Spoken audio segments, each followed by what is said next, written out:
தை அமாவாசை அன்று தானம் செய்வது மிகவும் புண்ணியமானதாக கருதப்படுகிறது.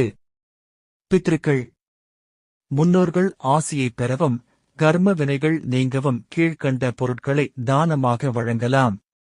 அன்னதானம் பசியால் இருப்பவர்களுக்கு உணவு வழங்குவது மிகச்சிறந்த தானமாகும். இது முன்னோர்களுக்கு திருப்தியை அளிக்கும். எள் மற்றும் தண்ணீர் நீர்நிலைகளில் நீராடி முன்னோர்களுக்கு தர்ப்பணம் கொடுத்து எள் கலந்த நீரை தானமாக வழங்குவது பித்ரு தோஷத்தை போக்கும். ஆடை தானம் சாதுக்களுக்கு ஏழை எளியோர்க்கு புத்தாடைகள் அல்லது வேட்டை துண்டு போன்றவற்றை தானமாக தருவது வறுமையை நீக்கி சுபிட்சத்தை உண்டாக்கும். பசுமாட்டிற்கு அகத்திக்கீரை பழங்கள் அல்லது கோதுமை தவிடு வழங்குவது கோதானத்திற்கு நிகரான பலனை தரும்.